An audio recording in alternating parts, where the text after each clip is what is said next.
Hey there, spacers. Welcome back to another episode of IROC Space Radio's The Space Revolution. My name is Rick Tumlinson, and we are all part of the iHeartRadio network.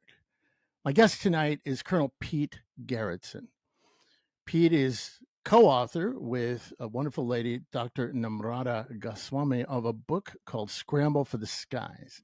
He's an old friend and definitely a hero of the space revolution.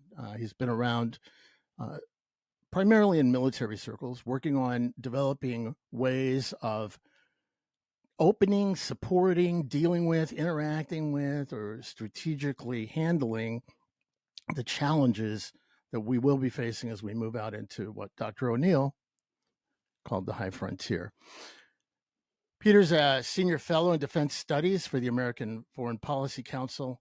He has held an amazing amount of different, or a number of jobs in the Air Force, in the Pentagon, he's worked on a lot of their vision types of activities. But he was division chief of irregular strategy, plans, and policy at the Air Force. He was chief of staff of the Air Force Strategic Studies Group. He spent 4 years as chief of future technology for U.S. Air Force headquarters, on and on and on. So without spending too much more time introducing Pete, I'm going to bring him right in, and we are going to start this conversation. Pete, welcome to the frontier. Welcome to the revolution. Rick, thanks so much. How you doing, man? I'm doing fantastic. Thanks for having me. Great. Yeah, I was just trying to get that stuff out of the way so we can dive in and have some fun, right? Because I got to do that. Sometimes I forget when I have a guest on, the audience doesn't know them, right? I know you. I know what a leader you've been. And I know the work you've been doing on the inside for a long, long time. But I guess the best place to start this conversation is tell us about your book.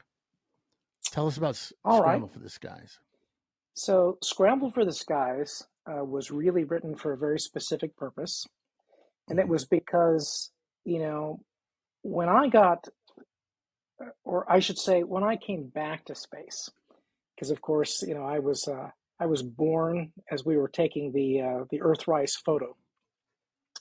And of course, grew up, being extremely excited in my weekly world readers about, there being moon bases with kids on them by the time I was a grown up, and, thinking about how the shuttle was going to, open up this vast frontier. And it seemed like America, knew where it's going. And so I could just sit back and let it ride. And so I was pretty shocked when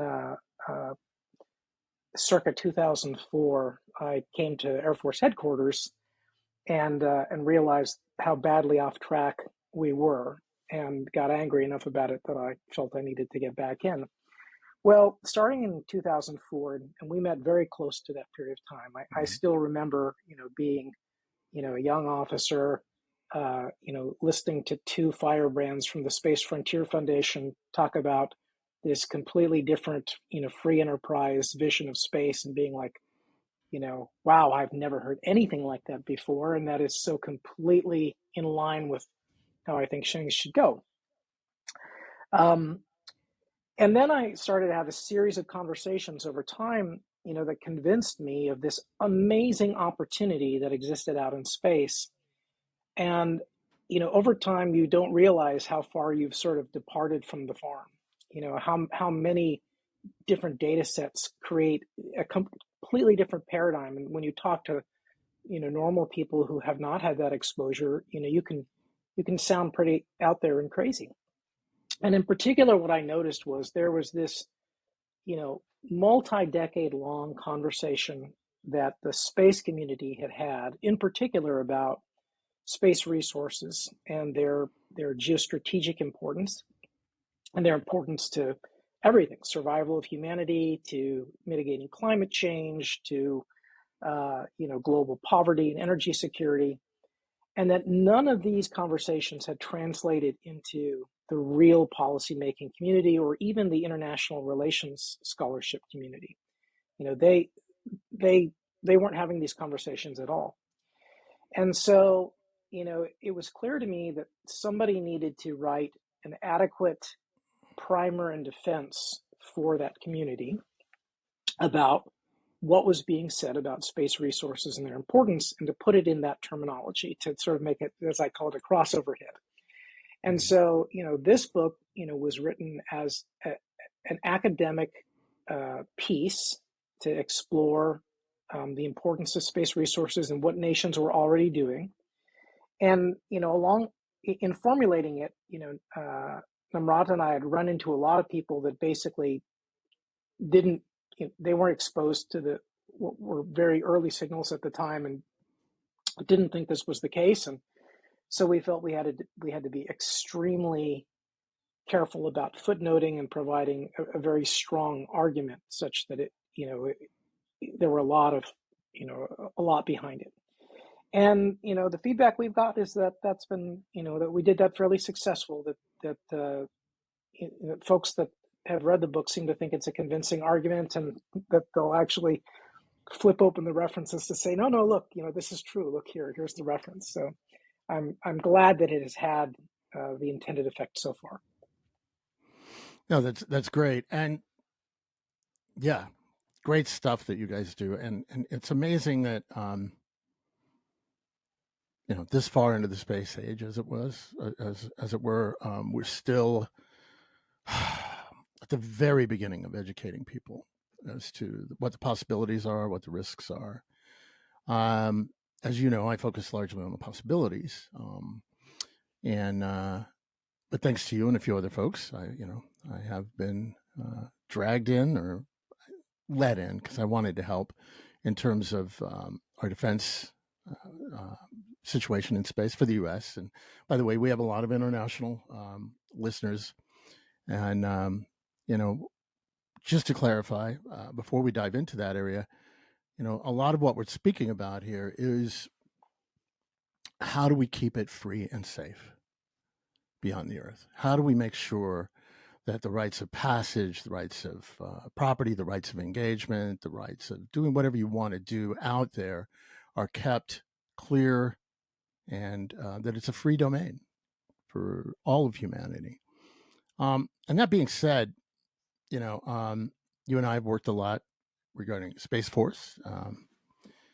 It's interesting. There are still people, Pete, who don't even know there is one. They do think it's a comedy show on Netflix, and others still think it's science fiction.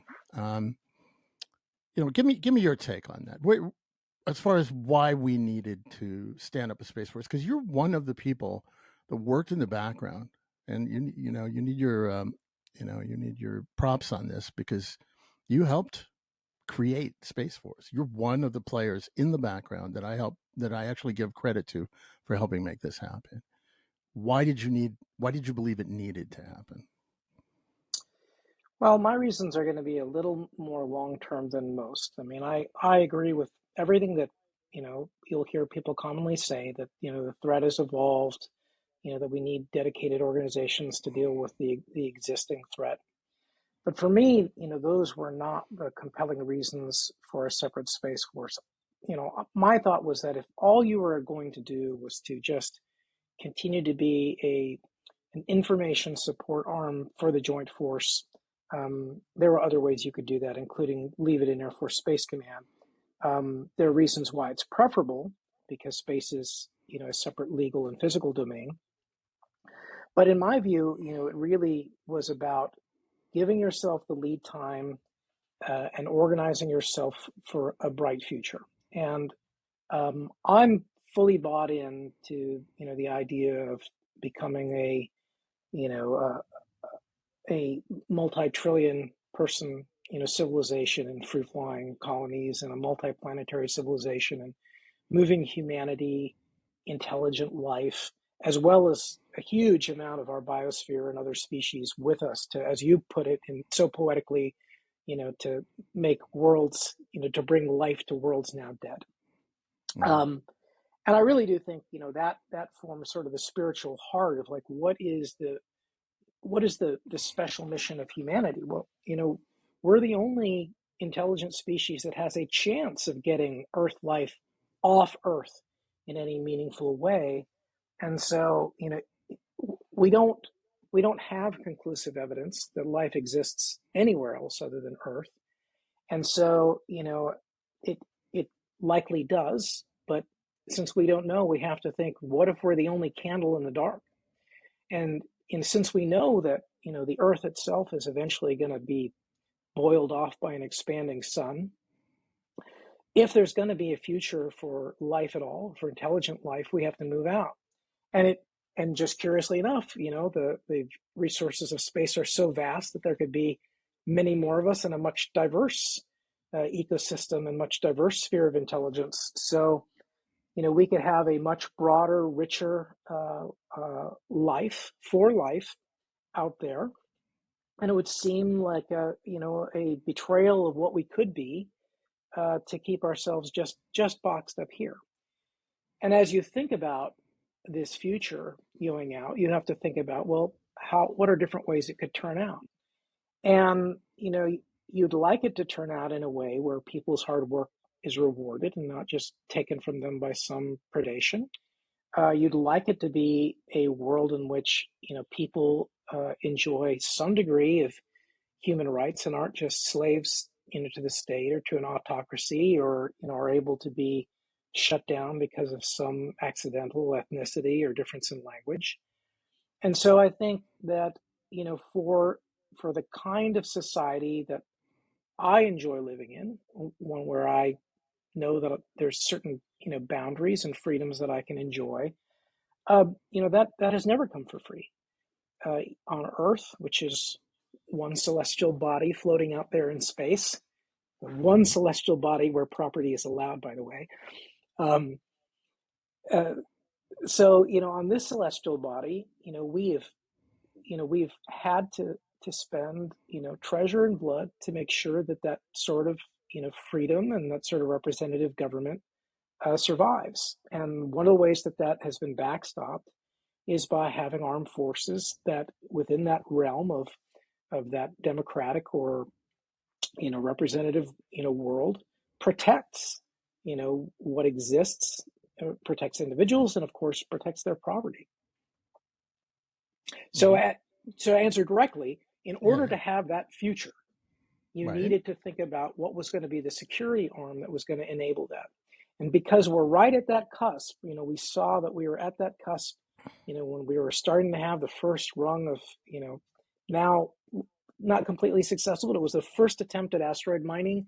We were starting to see us move into reusable rockets. We were starting to see the development for the first time of a truly commercial space sector that wanted to service the entire world and bring down costs. That was the right time to start, not to wait until it was too late to develop those capabilities. Yeah, absolutely. And it is, it's that moment. It's that moment, where, by the way, I call them rocket ships now. I'm trying to make a distinction for people that rockets and launchers, those are one-way use, and you don't throw ships away. So I'm throwing the ship word on there now. Spaceships and rocket ships, just to because I'm a language guy. But look, speaking of language, well, I'll tell you what. Let's come back after the break because I want to get more. I took you off onto Space Force. Great, very important topic. We're going to go all over the place, and that's kind of the way this show is, right? We just go wherever we're going to go. We'll come back after the break. I want to hear a little bit more of what's in the book, and what you're forecasting beyond Space Force and the economics, and what you're seeing come into the future. And then we'll just meander off on some sort of orbit again, that's some sort of trajectory. Sounds good. All right. Thank you. All right, Spacers, you are listening to iRock Space Radio. We're a part of the iHeartRadio network. My name is Rick Tumlinson. By the way, my handle is at Rocket Rick on Twitter. And feel free to tune in, although you may have to excuse some of my tirades here and there. And we're going to be right back with our amazing guest, Colonel Pete Garretson.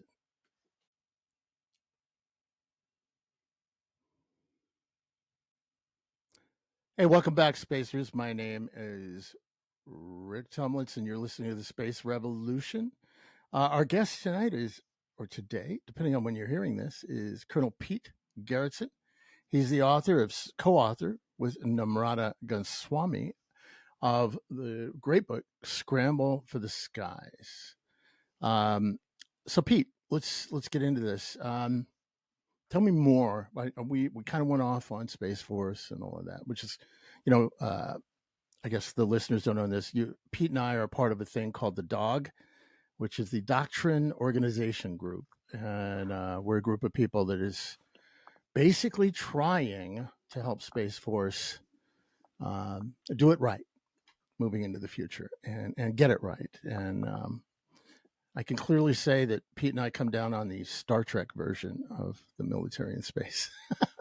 So let's go into the human expansion into space and what you're predicting in Scramble for this, guys. What is it you're saying is going to happen?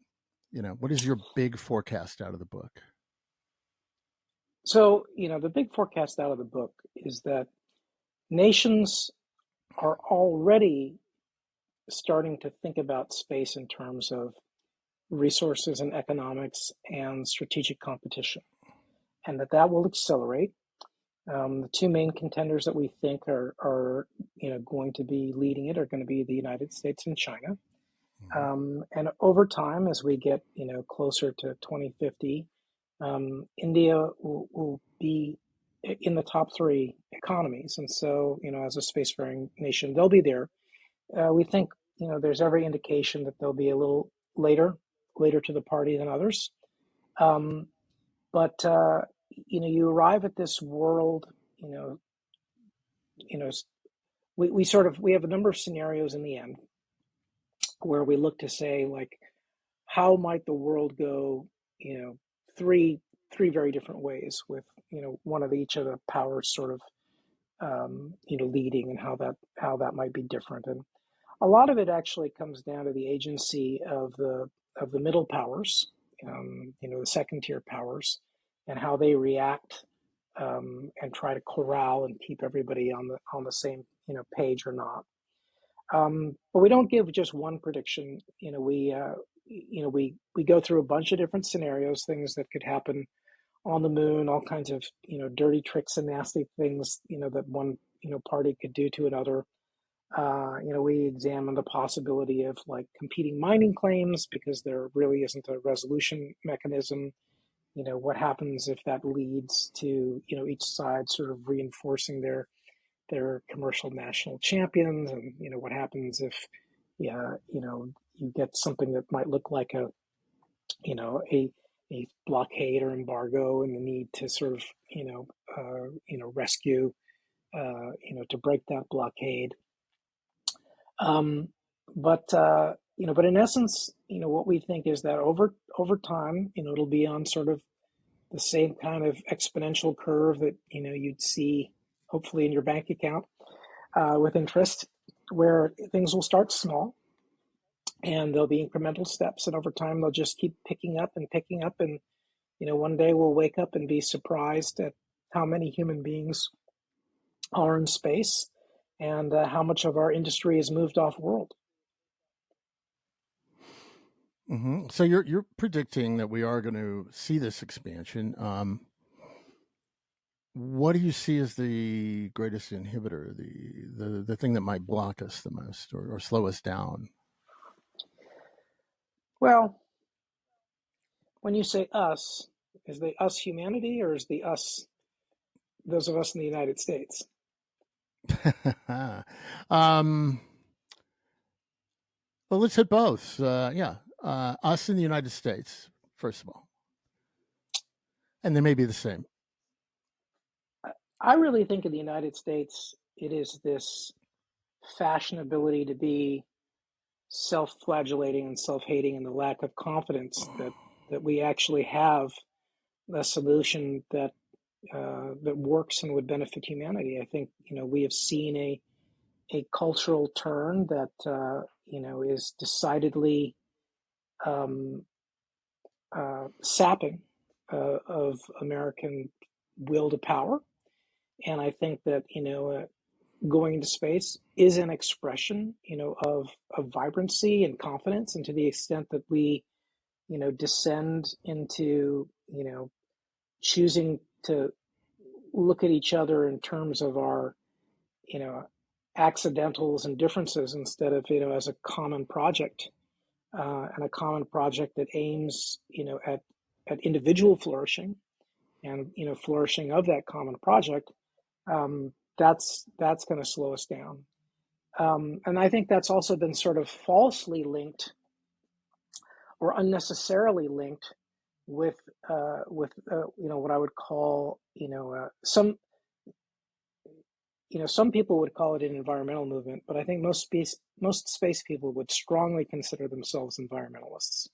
Hmm. In fact, as one of their major motivations. But you have an anti-growth movement that basically thinks that growth itself, that basically life itself is bad, because that's what life does, is to grow and flourish and find new places to be.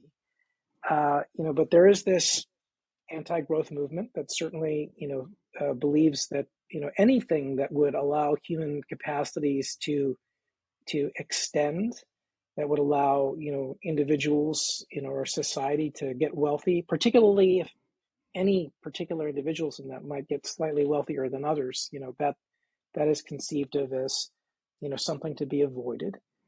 And therefore, because space offers such potential to uplift the human capacity and wealth, and offers real solutions, we should say, to climate change, as opposed to, ones that are just politically imposed. Because space offers technological solutions, you know, those folks see it as a sort of a moral hazard and would argue against it. And I mean, some of those forces exist globally. What I would say, though, is that, you know, it is always a possibility that some, you know, terrible event could happen where, there's a war on Earth, or there's,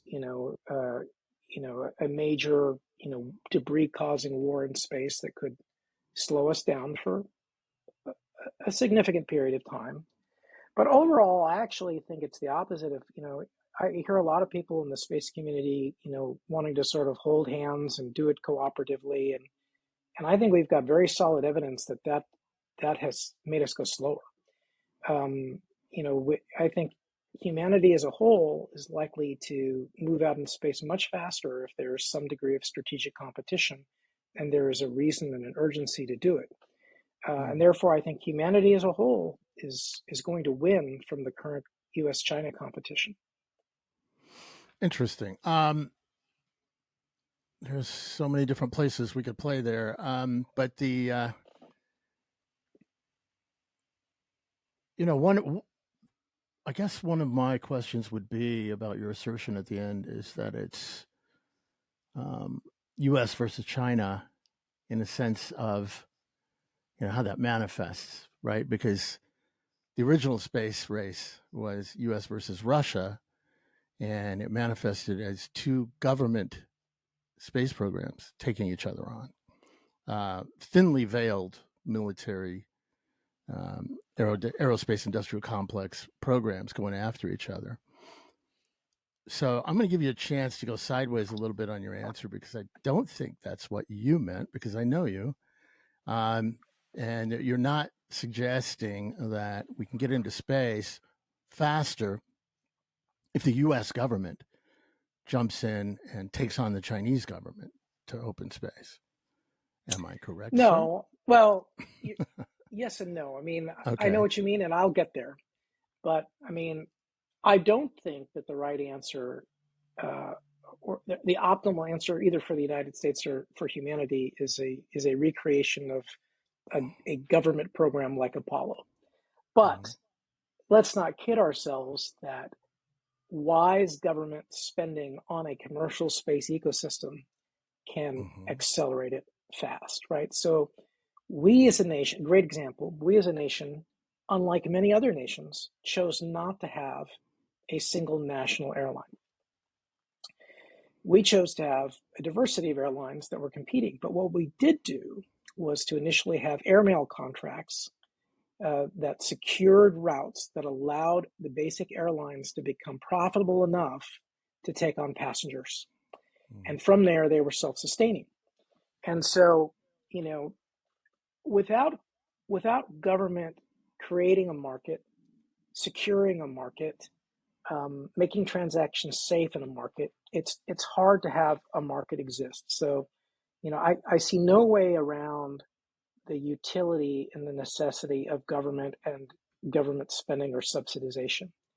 But in the mix of public versus private and leadership, I don't think government needs to be architecting things. It shouldn't be owning the rockets. It should, like if the vision is to, well, let me back this up and say,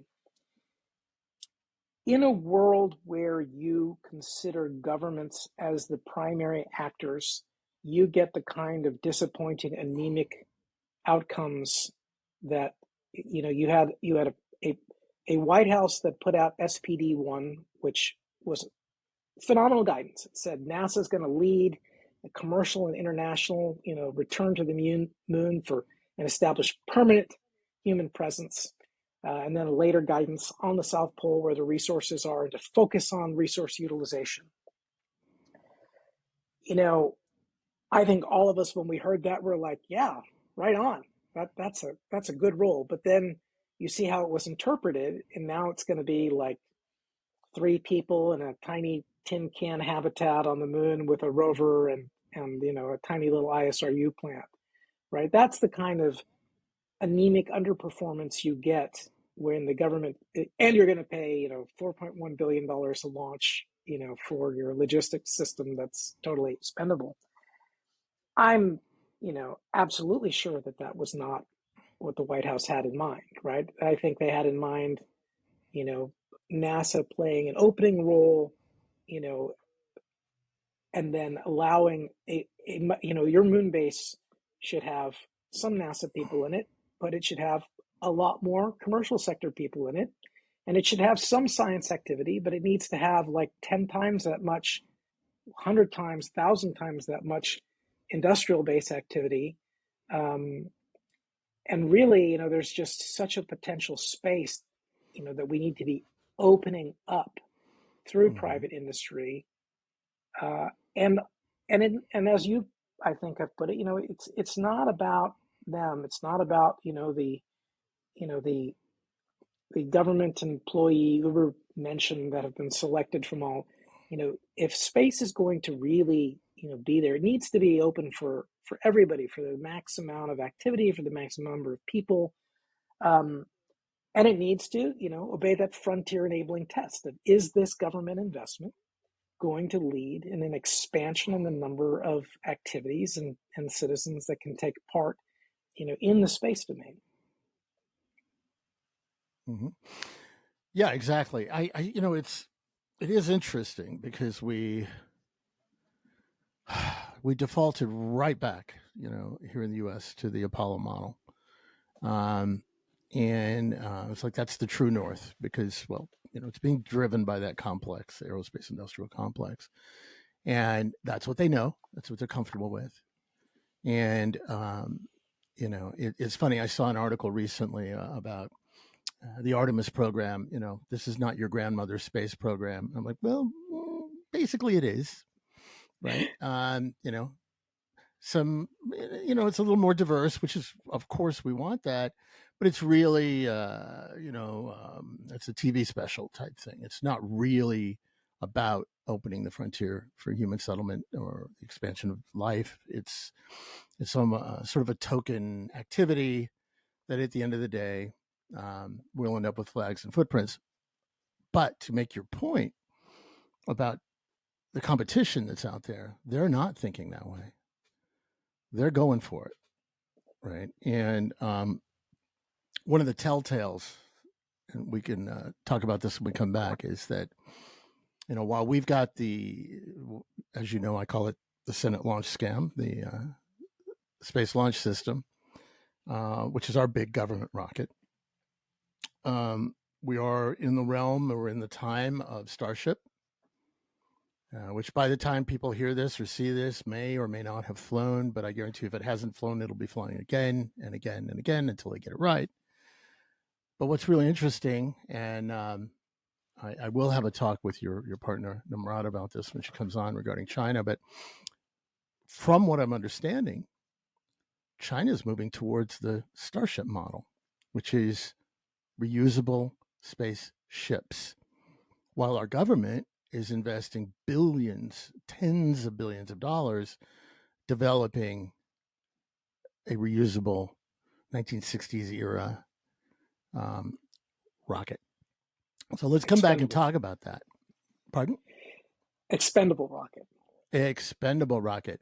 Or as one of your military buddies that we both know says, ordnance instead of Yeah. transportation. So we'll come back So, and hang on. We're going to take a break and we'll come right back and hit that. All right, Spacers, you are listening to iRock Space Radio. It's the Space Revolution. My name is Rick Tumlinson. Our guest is Colonel Pete Garretson, and we are part of the iHeart Radio Network. We'll be right back.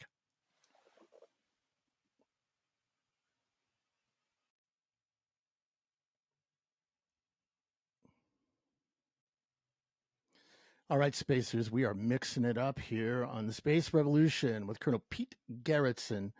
And Pete is an expert on all things having to do with military, economic strategies, etc. And his amazing book is Scramble for the Skies that he had wrote with his partner Namrata Goswami.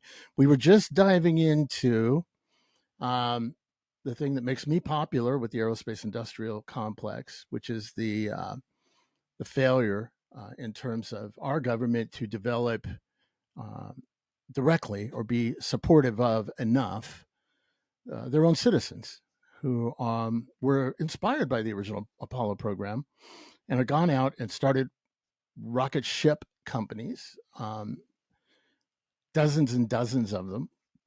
Meanwhile, NASA is building a old school rocket, throw it away, that's going to keep things as expensive as possible.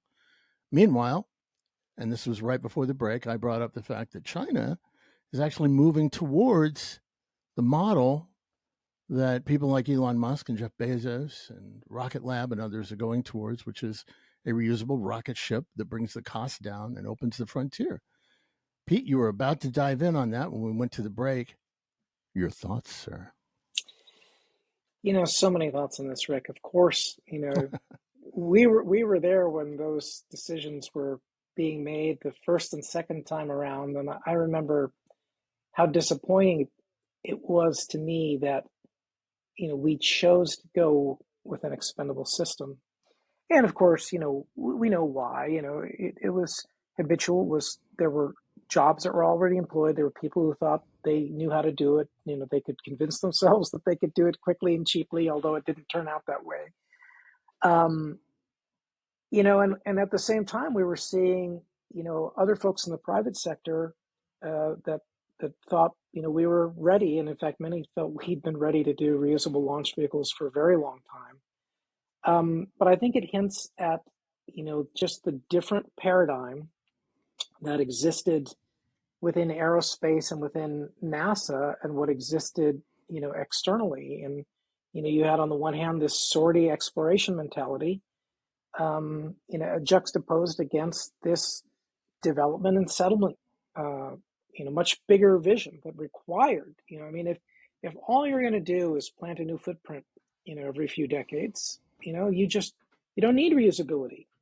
But if you want to actually open the frontier and have repeated access, you've got to have a transportation system that's reusable, and that enables you to, have, have your sunk costs and your fixed cost amortized over time so that your per sortie cost goes down. And as obvious as that was, to us, people didn't want to bite the upfront bullet of developing that, or thought it was too hard until, Elon came around and showed, hey, first stage reusability, can be done. And to their credit, the Chinese, saw which way the winds were coming. And because they do have that economic development and settlement mentality, they're designing, and as NASA puts in their Moon and Mars objectives, they architect, from the right and execute from the left. Well, that's what the Chinese are doing, just not, to the big vision, of economic development and settlement. And, of course, the Chinese had an ability to learn from, us and our community and what our thought leaders were saying and what was being ignored. And by the way, Rick, you might particularly enjoy um, chapter 3 of the book, because chapter 3 is basically a history of the space movement that we're Mm. thinking about space development and settlement. And you'll see how thought leaders like yourself are chronicled in there in terms of, Mm. thinking about that way back, like, crazy things like, the Northwest Ordinance for Space and the inertial, commercial, Space Act, and, these grand visions that existed with O'Neill and Daniel Graham and others that just sort of fell on deaf ears, were too big for our ambitions at the time, but are not too big for our competitors right now. And that's what's amazing to me, is that the visions that we had in our commercial, basically the space frontier vision, right, is what has been adopted as state policy by the Chinese. And you can see it in, Mm-hmm. everything they're doing, right? Their plan for 2040 is fully reusable heavy launch vehicles, nuclear shuttles that can range and do asteroid mining, human tended bases, supported on the moon, that are industrializing it to build solar power satellites at scale, to build a $10 trillion Earth economic zone, right? None of that, none of that, is part of the current, articulated White House or NASA goals, right? We are not talking openly that this is our goal. Although, to their credit, right, this administration has not reversed the previous administration's basic goals and have put out a cislunar strategy, which we've never had, an in-space servicing, assembly, and manufacturing strategy, which we've never had, and now Right. a LEO development strategy, which for the first time ever in a White House document has articulated a goal of space settlement and used the word settlement. So, Yes. that is, even though it's buried in there, it's definitely not one of the top, things. The fact that that even is in there and stayed in there really shows that the tide is turning. And I think over time, the United States is getting a lot of help focusing, and so is NASA, right? China is going to give us a lot of help focusing. So, although we are handicapped by our prior success, we have this Cold War experience when, the race to the moon was really for a global audience. It was for, prestige and winning the newly independent former colonial states, to say, come to our side. We've got the more vibrant, sort of government. This time it's really about building hard economic power, and so it's hard. And I think it's hard for NASA in two ways, maybe in three ways, right? First Mm-hmm. of all, I think it has always been a bitter pill to swallow that their success would proliferate and make them less special, right? It's a bitter pill to see that SpaceX and others can now do the things that were once heroic.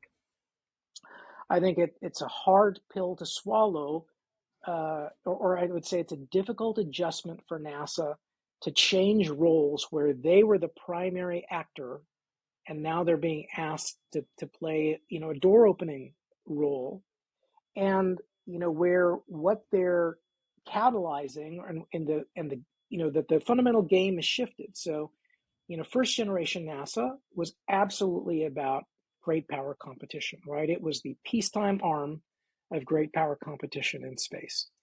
But in that race, it was really all about prestige. It wasn't about building an industrial civilization. It wasn't about building sustained economic power. It wasn't about catalyzing a market and commercial growth. So these are all new skills that they have to learn, and it's a different competition than what they're used to. They want to see it in a flags and footprints. They'll get rewarded for prestige. Um, but then there's a third problem, which is, from Apollo Soyuz on, right? The agency got to shift from being the vanguard of strategic great power competition in space to being the nicest of the nicest guys, right? These are the ones that are helping international cooperation everywhere. They're shaking hands with our former, enemies, that are, going hand in hand with all humanity out to do pure science, right? And who cannot love? So having to take a step back to what the nation actually needs, which is a little bit of strategic competition on the final frontier, and not necessarily being, the goody two shoes who everybody likes, because they're, purely into science and all about cooperation. I think that's a hard cultural adjustment as well. Um, but, you know, as slow as it's been, Rick, you know, NASA has consistently walked toward your position, right? It may be very stumbling, right? But like the moon to Mars objectives, for the first time, call out a cislunar economy, a robust and expanding cislunar economy actually has lunar objectives. They actually are talking about LEO commercialization. And from the point of time that you and the Space Frontier Foundation started banging on the door about commercial spaceflight, we've seen the commercial orbital transportation COTS, then we saw commercial crew, now we're seeing commercial lunar payload service, and now we're seeing LEO destinations, right? And they're starting to talk that talk, and hopefully start to invest in it, over time. Now that's obviously not where that $4 billion per launch is going, but they are also funding HLS, which is Starship, and while it is hard to imagine that SLS, will really be that freight train, to the moon, Starship just might. And if it does, and boy, am I crossing my fingers, because if Starship works as advertised, it is such an unbelievable step change. Yeah, and we can talk about that if you want to. Yeah, well, I mean, I don't need to really say anything because you're saying all my stuff for me, so that's good. But no, seriously, I agree with you, and it is interesting. I Some of my friends in the field have said to me, Rick, you got to get off it with this always attacking the SLS, and I said because they say because it's bought us a lot of congressional support.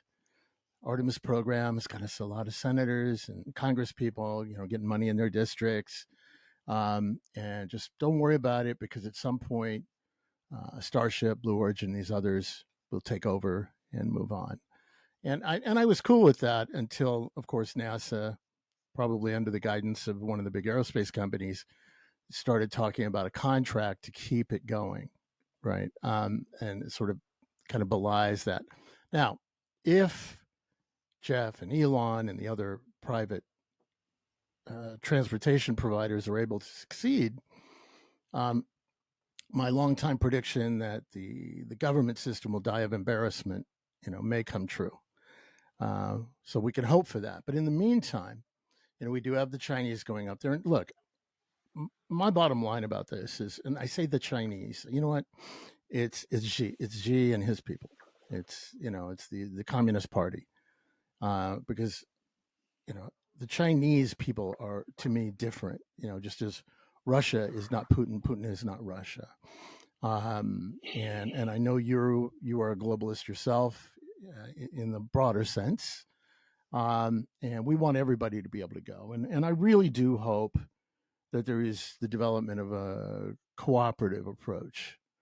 Like one of our favorite TV and movie series, the Serenity Firefly. Remember I love the tell in there that the two languages of space are English and Chinese.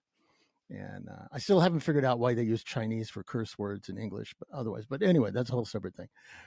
But there is a way for us to work together. And as we get out there, um, there's a lot of cool stuff to be done, right? So give us like 2 or 3 minutes on your favorite topic, energy from space.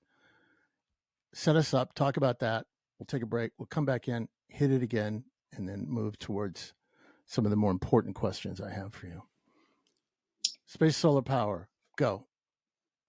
All right. So imagine that there was an energy source that was appropriate for the kind of civilization we live in, meaning that it is large enough that it can supply cities and industry, that it can supply those cities and industry day or night. It doesn't stop when the wind stops blowing. It doesn't, stop when the sun gets low on the horizon. Uh, and imagine that it's 24, it's 24 hours, and imagine it's 100% renewable. And now imagine that that could scale to all global demand several times over.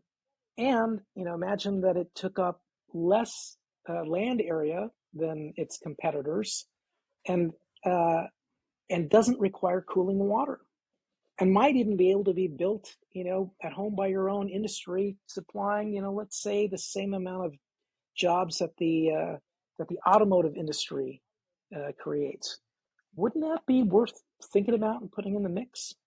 So, space solar power is the idea that if you try to capture the energy of the sun out in space above the Earth's shadow, where you basically are just getting flooded in sunlight all the time, you're going to collect, like 10 to 12 times as much energy as if you put that same solar panel on the ground, where you've got to worry about day and night cycles. You're only getting, good energy little over a quarter of the time, and then you've got to worry about sunlight. You've got to worry about clouds, and you've got to worry about winter, and you've got to have backup generators, right? So it's a way to out innovate the storage and transmission problems. So once you take that up into space, you've still got to get it down.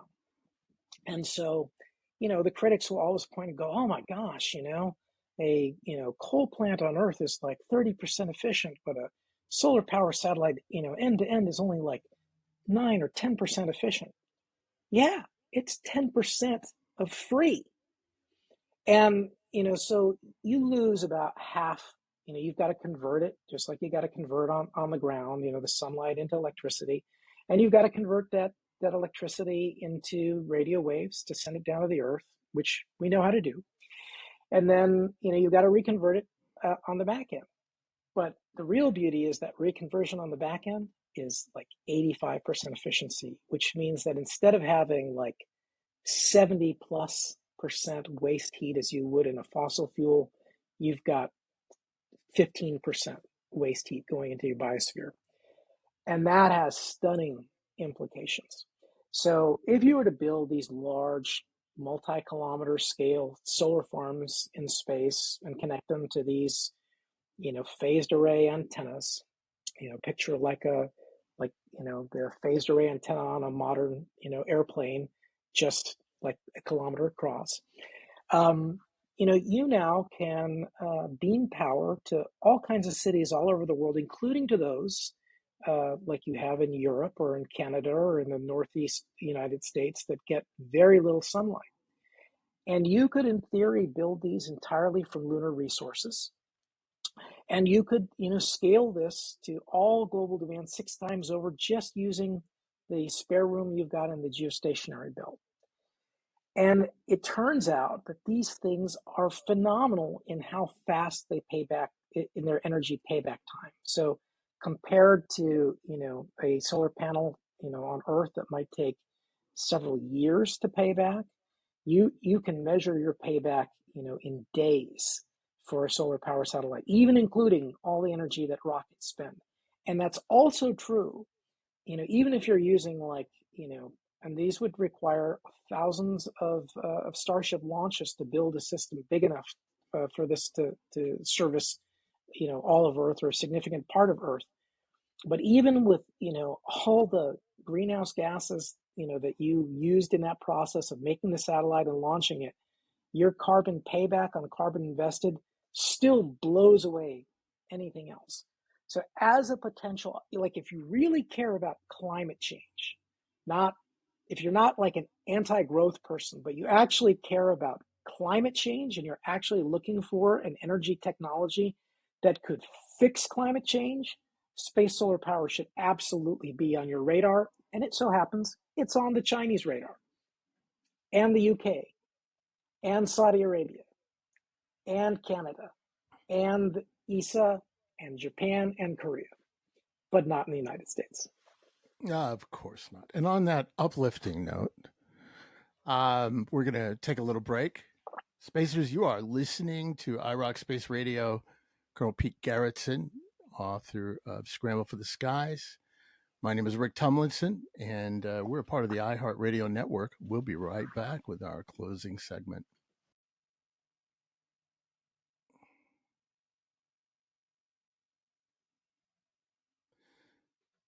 Hey there, Spacers. You're listening to iRock Space Radio.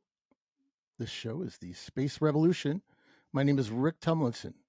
We're all brought to you as a part of the iHeartRadio network, and our guest today is Colonel Pete Garretson. So, Pete, you were just hitting it hard on space solar power. And yeah, I mean, obviously, there's a ton of skeptics out there. Um, the whole supply chain thing as to how much pollution is created as you're building my nifty solar panel. I'm so excited. By the way, I have to show you this. I got a battery backpack here. Spare one, but look at this, solar. Um, I'm a big fan, and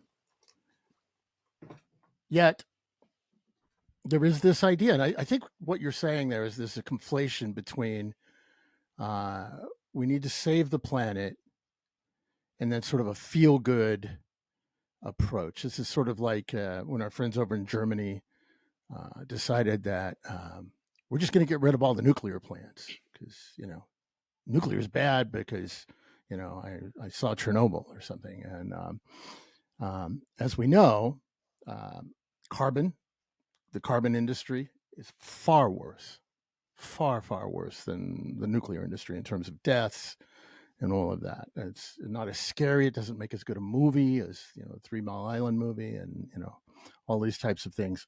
Um, and I think the challenge that you/we have when we talk about space solar power um, is that the apparent immediacy of the environmental impact versus the payoff is just confusing to people. They don't get it. And you were making the point right at the end that even if you were using a bunch of rocket ship launches using Starship or New Glenn or whatever it is to carry these payloads up, at the end of the day, the carbon industry is far worse in its polluting.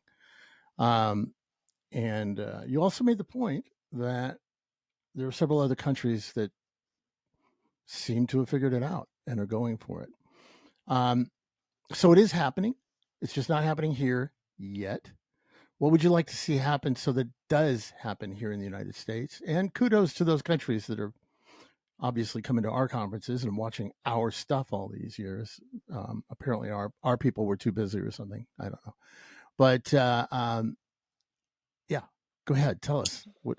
But, what I'd like to see happen is that, either, a thought leader in Congress, creates some legislation and a budget to get it started and to tag Mhm. somebody with doing it, because we have this bizarre situation where in a flat budget, nobody's empire building. So, the DOE says, "Hey, this is a space project. Don't care about the energy part. NASA, you should be all over this." And NASA says, "This is an energy project. The space is incidental. Energy. You should be all over this." So neither one's advocating to do anything about it. And you're right. There's a lot of critics and haters out there that make it more difficult to get to ground truth and actually try the technology. And that's a shame because here we have had two two presidents that said they were all about the environment. Right? We had Obama, and of course we know that space solar power was part of what Charles Miller and team took to him. Saying, "Hey, what about space solar power?" And for whatever reason, never was taken up. And then, here again, we've got a White House that says climate change is, number one for everything, foreign policy, domestic jobs, everything. And, we have a vice president that says very similar things on the National Space Council. So I would really hope that somebody with influence could get to the president and vice president and say, look at how crazy this is, that Europe and China and the UK and Japan, our closest allies and adversaries, are all over this global leadership thing, and we who espouse this are not doing anything. And then look at how close this is to what we want to be doing in terms of in situ resource utilization on the moon, and all these past NASA studies detailing exactly how we might do that. Um, and look at what you've said about jobs for the future, and look about what you're saying about climate, and look about what you just said about in situ about in space assembly and manufacturing. This is the killer case of in space assembly and manufacturing, and however that goes through the users advisory group, or somebody who's got the chops on the National Space Council. We need to get to a policy document that lays out, this is now a national goal, and here's who's going to do what about it. And of course, I would love to see an Apollo level project to get after this, but truthfully, you wouldn't need that. And in particular, you probably don't need that because there are at least 3 startups in the United States that I think have got credible, technical paths to move forward. And if the government was going to remove a little bit of the risk that they face regulatory risk, they face market risk, and of course, they face technology risk. And, we could do like we did in the COTS program, where each of them individually, instead of having a NASA project, or a DOE project to try to design some new solar power satellite, we could just be like we were doing with commercial fusion, handing out money to startups to say, hey, let's get your design to the next level. Now let's see, can you meet some investment level? Let's subsidize a launch to see if your stuff can actually work in space. And, on the back end, hey, we'll actually, we'll be the first buyer of that. I'll buy that to, give me some power at one of my, one of my Mm-hmm. military bases, or to the Tennessee Valley Authority or something like that. So, we could probably, with a COTS-like program, drive forward. Now, I would also like to see the government do other stuff, because, the 3 ideas that these companies, and here I was talking specifically about Solar Space Technologies with John Mankins and John Bucknell's Virtus Solis and Solarin, and I think there's some others that are probably in stealth mode. Um, but you know, the, they're not going to be spending their time on the farther reaching things. And like, if you're really going to expand this at scale, you probably want to be using lunar resources to do it. And we haven't updated, nobody's bothered to pay for studies to update the lunar designs from the 70s and 80s. Mm-hmm. We know a lot more about the regolith.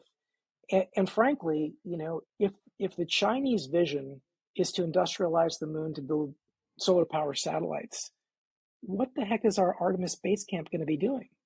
You know, it, it it brings it Mm-hmm. all together. If you can mine, process regolith, build basic components, and you've got a system to launch at scale, you know, whether or not you end up saying space solar power satellites are economic or not, you have broken the space logistics paradigm for everything. You've broken Right. yourself open. So it's, as the Europeans say, it's a no regret strategy, because for them, if they can work towards a prototype of building a solar power satellite, even if it doesn't turn out to be economic, they are now putting their companies in the leadership position for in-space assembly and manufacturing. Hmm. And they're driving towards, having, a high ability to access, orbit with a use case that requires reusability.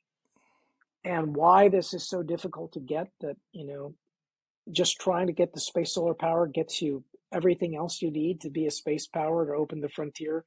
It just seems surprisingly hard for some people to get to me.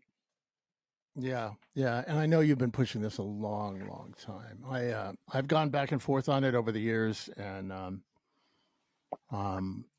By the way, let's talk about it, because I know you're sort of leaning the other way these days towards fusion. And I want to say, well, like, I am in both. I'm for both. in But my go ahead. world, right? Hmm. Um, these are not at cross purposes, right? I am pro fission, I am pro fusion, and I am pro space solar power, which, by the way, is Right. just gravitational confinement fusion. Um, but but when you think about scalability on Earth, the thing that is attractive about space solar power as compared to really every other option, right? Every Hmm. other really large energy contributor, right, is either going to require an enormous amount of land space, like ground solar, or you have to boil water. Or, you Mm. have to run it through some type of Carnot engine, and that requires cooling water. And if you really want to scale global energy demand, not just to what we've got today to replace, but for everybody else coming up, they're just, why do you want to dump that much waste heat into your rivers or even your oceans if you don't have to? I mean, the difference between 70% waste heat and 15% waste heat, is a big difference. And Right. frankly, the ability, what are you optimizing for? Toward, right? If you're optimizing toward the least cost thing today, which is what we usually optimize toward, you might pick another option. But then you're going Mm-hmm. to have to spend again if you want the space revolution separately. Mm-hmm. So, whereas if you're biased towards, humanity having a long-term, portable, sustainable, scalable presence, you're moving toward Dyson spheres eventually, right? I mean, that's the path, right? You're going to use the big fusion reactor in the center. So, starting down that path, you want to. Now, that doesn't say don't go for space fission or space fusion propulsion. Like those are key investments. If I were on a lunar base, even if I've got some nice solar tower, I would feel much better if there were a little nuke backing me up for those cold lunar nights. Um, but space solar power has got this truly, it's very low real estate, um, and you can essentially pay for your movement out into space, the entire infrastructure to build your O'Neill cylinder, to build your in-space fusion propulsion rocket. That's a lot easier if you're moving millions of metric tons to build solar power satellites, every year. Right. Right.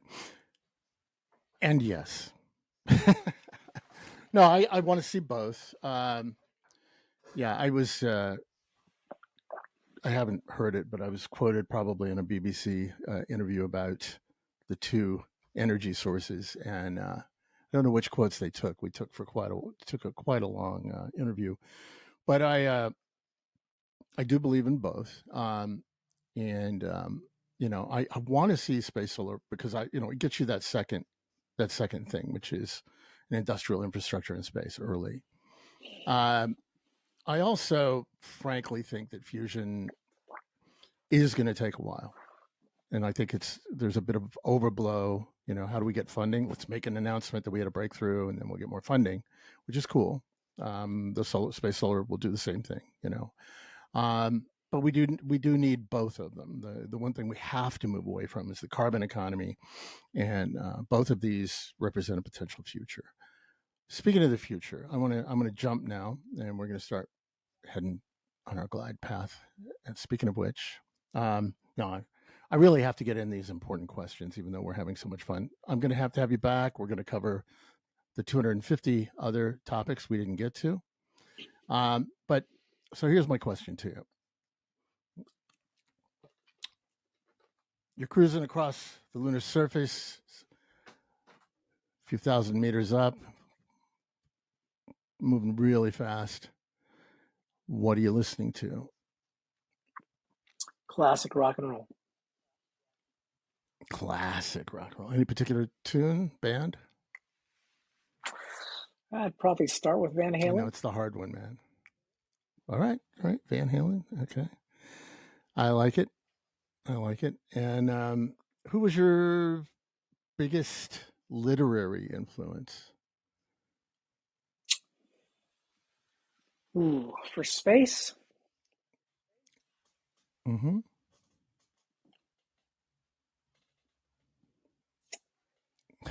Stumped you. yeah, you stumped me because I was of course reading all the classic 1950s 60s Mm-hmm. sci-fi, when it was assumed that people were going to be out there and they all had a positive spin to themselves. Um, Mm-hmm.